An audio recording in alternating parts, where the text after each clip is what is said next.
Jnanam paramam dheyam. Knowledge is supreme.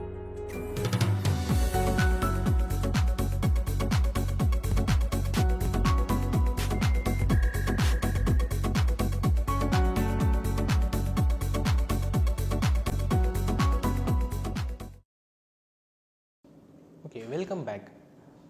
So here is the summary of the expressions which we have derived for step response of a second order system, and depending on whether we are in the regime of over damped response, critically damped response or under damped response, we'll get these type of responses. And you can see that the nature of these expressions are very similar. The first term AKP gives you the ultimate value of the response. Then we have a constant 1, and then we have a decaying function e raised to minus zeta t over tau, and then lastly we have either a hyperbolic cosine sign or a linear function 1 plus t over tau, or a sinusoid of the form sine of root of 1 minus zeta square t over tau plus phi. And all these cases, what you should notice that if I take the slope of this response at time t equal to 0, that slope is going to be 0. So the response is not directly start at t equal to 0. So there will always be a 0 slope at time t equal to 0, and slowly the response will catch up. So this is again a distinguishing factor between a first and a second order response. In first order response, the response directly starts with a non-zero slope at time t equal to 0, which was 1 over tau, and in second order system, the system takes little bit time to get started, and that is why the initial slope is going to be 0. So now we will see how these responses look like with the help of the manometer example. That was the example we had considered as inherently second order system, and depending on the values of parameters of the manometer, we can make the manometer to behave as an underdamped system, critically damped system, or an overdamped system. So let us look at it through a simulation.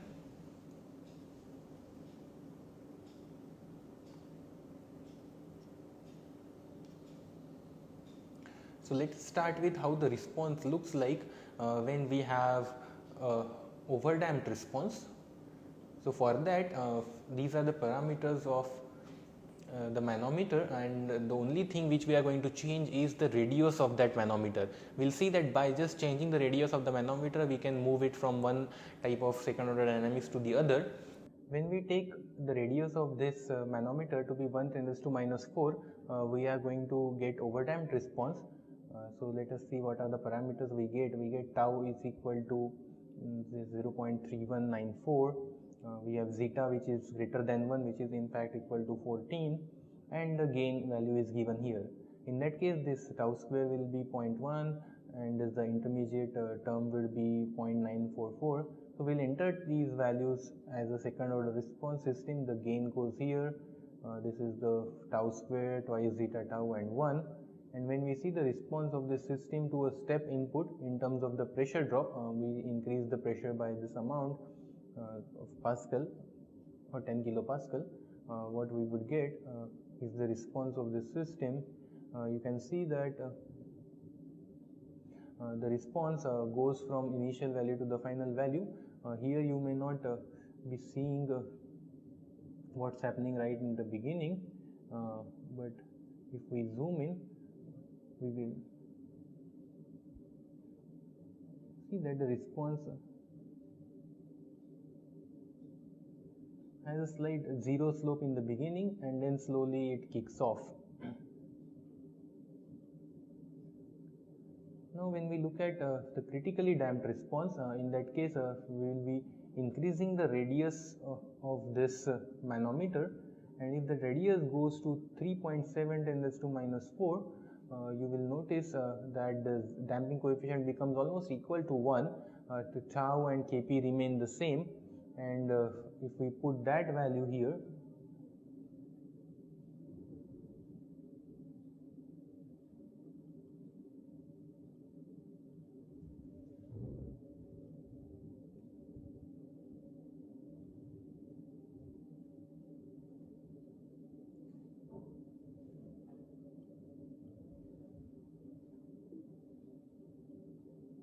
we will see that the response has sped up significantly. It looks similar to the previous response, but the only difference is it becomes a little faster. And when we look at the response when zeta is less than 1, in that case the radius, let us say radius goes to 9 × 10⁻⁴, we will see that the damping coefficient in that case becomes 0.1728.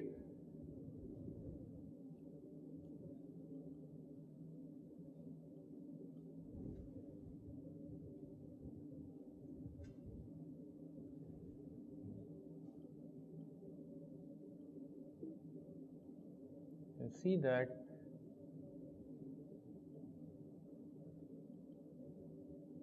the response of the system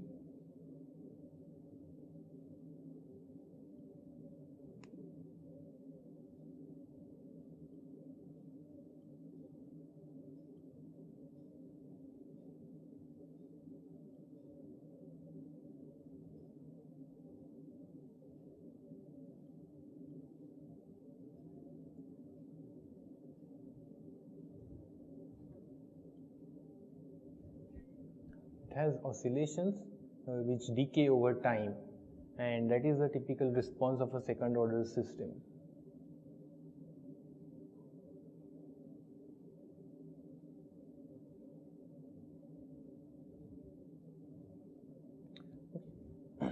So this is how even a single system, just by changing a parameter, we can move from over damped to critically damped to under damped.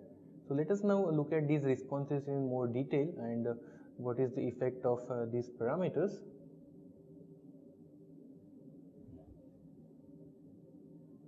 So here are the responses when we are in either looking at critically damped or over damped response, and you can see that as the damping coefficient is very large, the response becomes sluggish, or it is more and more it is slower compared to a critically damped response. Critically damped response would actually represent the fastest way to go from the original point to the final point and staying there. So this is how the response would change when the damping coefficient changes.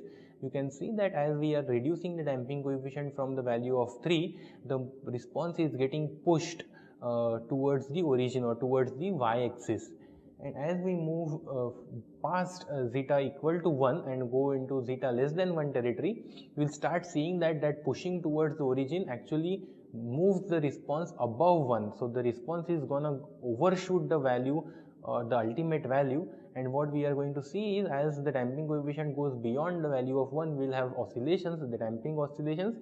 If the zeta value is closer to 1, the oscillations are not that significant, and as the damping coefficient value goes much lower below 1, you will see that the oscillations are quite significant.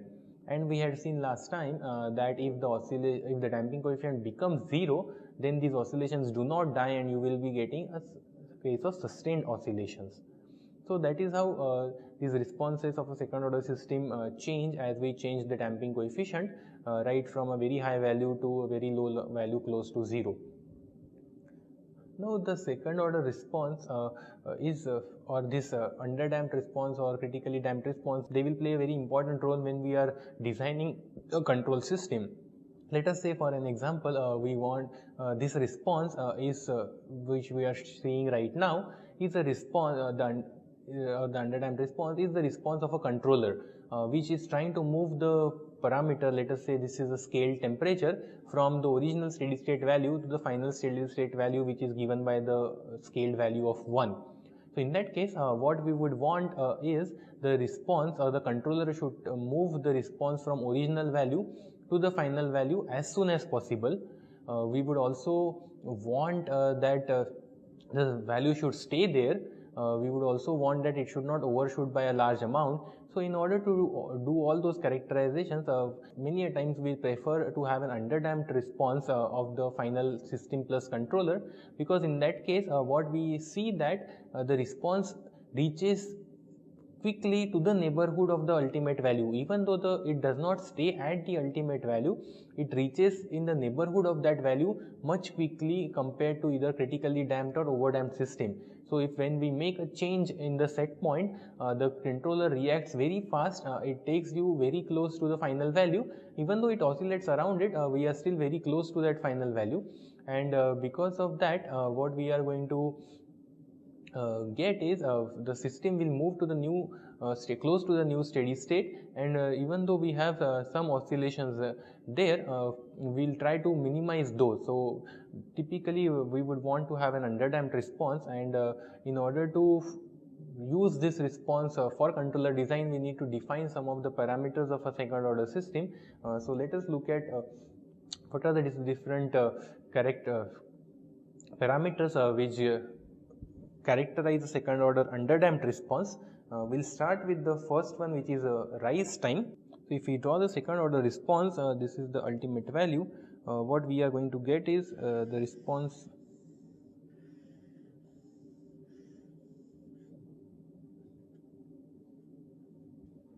So this is a typical response of a second order system, and the rise time is defined as the time corresponding to this point. So this time is known as rise time.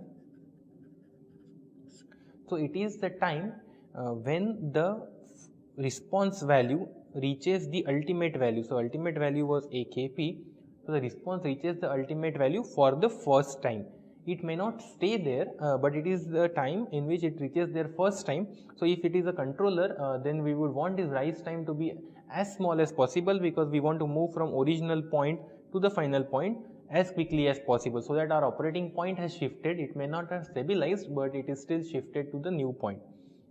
The next term we define is known as an overshoot. So as an underdamped response overshoots the final value, we want to quantify how much is the overshoot. So we quantify that as, if we measure this as A, and if we take the ultimate value to be B, then the overshoot would be defined as A over B. So it tells you how much fraction of overshoot is happening inside the system. And if this is a controlled system, again we would want a low value of overshoot, because we don't want the response to go much beyond the designed final value. So our designed operating point is, let's say, AKP. We don't want this A to be much different from that, because there may be some physical limitations whether the system can not go there, or it may be that let's say if this is a reactor temperature, there may be some safety limit in terms of the catalyst which is used or explosive conditions. So you don't want to move too much away from the desired operating point. So typically in a controller you would want this overshoot to be as low as possible. And then the third term which we define is known as a decay ratio. So it tells you how these oscillations are going to decay. So if I take this as C, then the decay ratio would be defined as C over A. So it tells you how quickly these oscillations are decaying. Again, if this is a controlled system response, then I would want, or we would want, that as we have reached the ultimate value, you would want these oscillations to decay very fast, so that the response ultimately reaches that value and stays there. So again, from a controller point of view, you would want a low decay ratio. The other term which we are going to define is known as a response time. So response time typically is characterized as the time by which the response has reached within the plus minus 5% of the ultimate value. So as the response is oscillating, we'll have to wait for infinite time till it reaches exactly equal to AKP. But all practical purposes, we can say that if the response is between 95% and 105% of the ultimate value AKP, as soon as this sinusoid enters this particular tunnel, we will call this as the response time, and this is known as the response time. Again, if this is a controlled system response, we would want this response time to be as low as possible, because in that case we would have final stabilization of the system to the new operating point in the quicker time. So, and lastly, the parameter which we define is the period of oscillation, which is a very fundamental characteristic of any sinusoid. So, if we have this as a sinusoid, then it will be the difference between any two successive peaks. So, this will be the period of oscillation.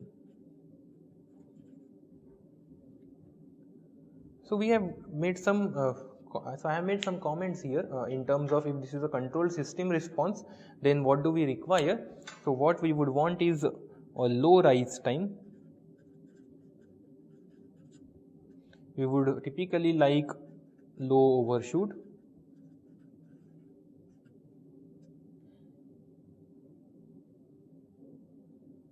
We would also want low decay ratio.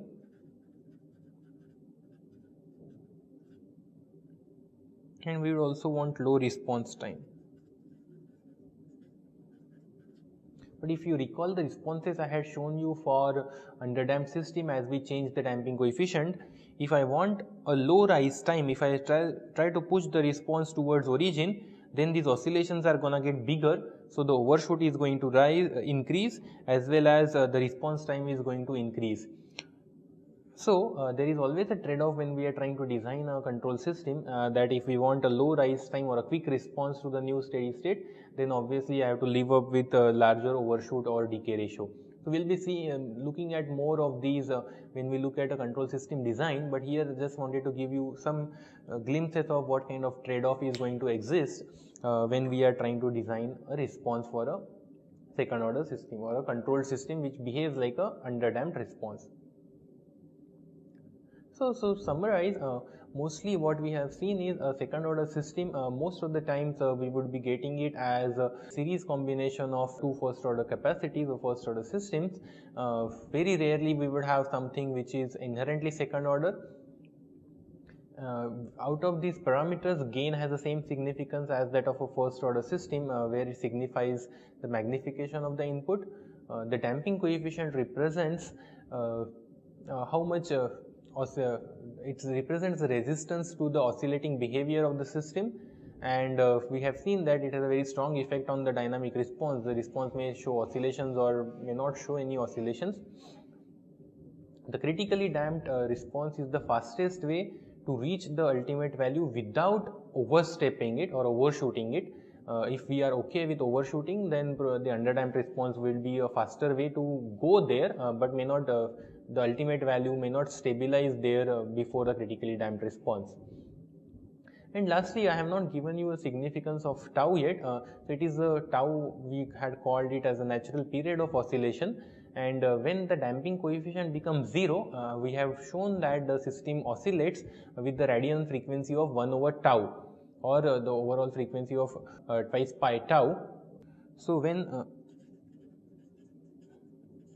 damping coefficient is equal to 0, then we had shown that the response oscillates, and the final period of oscillation, so this is period of oscillation,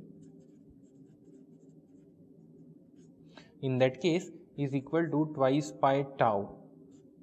So it is, so tau has a significance in terms of the period of oscillation when there are sustained oscillations.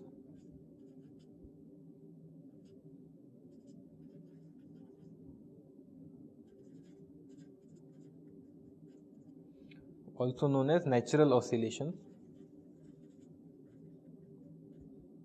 and therefore this tau was known as the natural period of oscillation.